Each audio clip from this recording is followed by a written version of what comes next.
অনেকে আসলে কিন্তু জানতে চেয়েছিলেন যে আমাদের যে চ্যাম্পিয়ন সেলিব্রেশন সেটাতে সাহেবজাদা ফারহান কেন নেই।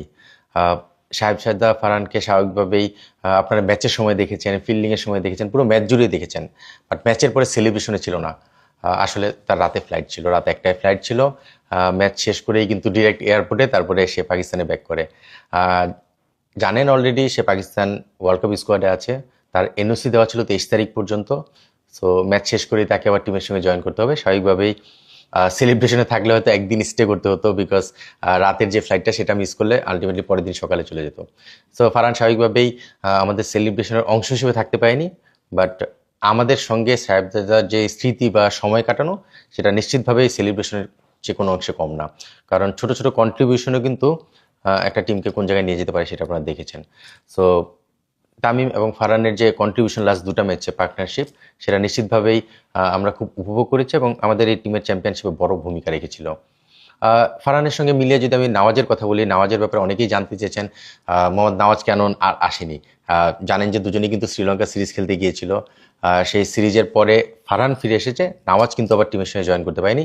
আসলে এনওসি কিন্তু দুজনেরই ছিল, কিন্তু সাহেবজাদা ফারহান সিরিজ শেষ করে পরের দিনই এসে কিন্তু টিমের সঙ্গে জয়েন করেছে।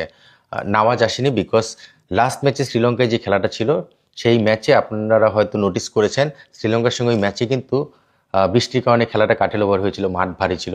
ম্যাচ শেষ করেই নওয়াজ আমাকে ফোন করেছে যে হানান ভাই, আমার আসলে একটা ইনজুরির কারণে আমার টিম থেকে এখন অ্যালাউ করছে না বাংলাদেশে বিপিএল খেলার জন্য, সামনে ওয়ার্ল্ড কাপ। সো আমাকে লাহোর যেতে হবে এবং টিমের সঙ্গে থেকে রিহ্যাবের প্রোগ্রাম বা এই কাজগুলো করে নিজেকে আবার ফিট করতে হবে।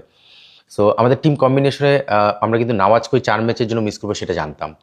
তো সেই জায়গা থেকেই নওয়াজকে বাকি টুর্নামেন্ট কেন্দ্র করেই কিন্তু টিমটা সাজানো ছিল। সো স্বাভাবিকভাবেই নওয়াজের ওই ইঞ্জুরির কারণে যখন তাকে আমরা মিস করলাম, স্বাভাবিকভাবেই তখন আমাদের রিপ্লেসমেন্ট অন্য অপশনে যেতে হয়েছে, সেটাও নিশ্চিত আপনাদের সঙ্গে শেয়ার করব। বাট ফারহান এবং নওয়াজ দুজনই ওয়ার্ল্ড কাপ স্কোয়াডে রয়েছে পাকিস্তান দলে, এবং এই দুজনে একজনকে আমরা বাকি সময়টুকু পেলেও নওয়াজকে কিন্তু খুবই মিস করেছি। সো তাদের জন্য তো শুভকামনা থাকবেই। এবং এই দুজন পাকিস্তানের খুবই ইম্পর্টেন্ট প্লেয়ার, রেগুলার প্লেয়ার। একদিকে বোলিংয়ে যেমন নওয়াজ, সঙ্গে ব্যাটিং তো রয়েছেই, ঠিক একইভাবে ফারহান টপ অর্ডারে। সো তাদের জন্য ওয়ার্ল্ড কাপে অনেক শুভকামনা থাকবে। এবং তারা দুজন আসলে একটা এক্সপিরিয়েন্স আমি শেয়ার করতে পারি, যেমন এদের দুজনের মধ্যে ফারহানের সঙ্গে হয়তো আমার এবার ফার্স্ট পরিচয়, বাট নওয়াজের সঙ্গে কিন্তু এর আগে আমার 2 বছর কাজ করার এক্সপিরিয়েন্স ছিল। সেখান থেকেই নওয়াজের সঙ্গে আমার একটা আলাদা আন্ডারস্ট্যান্ডিং ছিল। সো সে এই টুর্নামেন্টে আসতে না পারে সে নিজেও খুব আপসেট যে বাকি সময়টুকু আমাদের সঙ্গে থাকতে পারলো না।